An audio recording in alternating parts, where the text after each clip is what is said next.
దేవుని దర్శించేందుకైతే మనతో deputy commissioner police శ్రద్ధ గారు ఉన్నారు. ఎలా అనిపించింది అమ్మవారి దర్శనం చేసుకున్నారు, ఎలా అనిపించింది ఇక్కడ ఏర్పాట్లు ఎలా అనిపించాయి అమ్మవారికి శ్రద్ధ గారు? ముందుగా అందరికీ దసరా నవరాత్రి మహోత్సవ శుభాకాంక్షలు. ఈ రోజు 3వ రోజు అమ్మవారిని అన్నపూర్ణాదేవి అలంకరణలో చూడటం, అట్లానే మహాశివునికి కూడా భిక్షగా అమ్మగా ఆయనకు కూడా భిక్ష వేయడం, అదే మనం ఇక్కడ ఇంద్రకీలాద్రి మహాపర్వతం మీద అమ్మవారిని అన్నపూర్ణాదేవిగా దర్శించుకోవడం చాలా ఆనందంగా ఉంది. As a police officer, as DCP Vijayawada, I really take it as an honour and privilege. Police వైపు నుంచి మేము ప్రతిష్టాత్మకంగా బందోబస్తు చేసాం. ఫస్ట్ నుంచి కూడా అన్ని డిపార్ట్మెంట్స్ తోటి పూర్తి సమన్వయంతో అటు బ్యారికేడ్స్ కానీ, క్యూ లైన్స్ ఏర్పాటు చేయడం కానీ, టెక్నాలజీ వినియోగం కానీ, అంటే ఈ డిప్లాయ్మెంట్ లో 5,000 మంది పోలీస్ సిబ్బందిని డిప్లాయ్ చేయడం జరిగింది.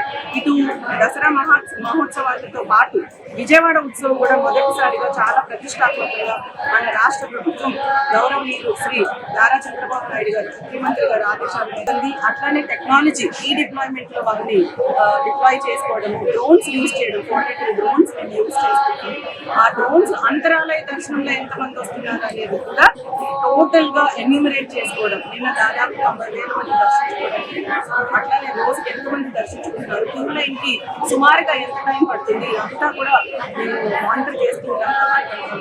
అట్లానే ట్రాఫిక్ డైవర్షన్స్ కానీ, పబ్లిక్ ఎటువంటి సదుపాయాలు అవన్నీ ఇన్షూర్ చేసుకోవడం కానీ, because government has given very strict instructions కానీ.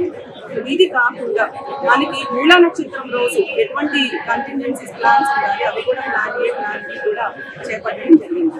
దీంతో పాటు స్త్రీ శక్తి ఈ ప్రోగ్రామ్ తోటి ఫ్రీగా బస్సెస్ ప్రభుత్వం వారు ఏర్పాటు చేయడం వల్ల మహిళా భక్తులు ఎక్కువ మంది వస్తున్నారు కాబట్టి వాళ్ళకు కూడా ప్రత్యేకంగా సదుపాయాలు ఏర్పాటు చేయడం.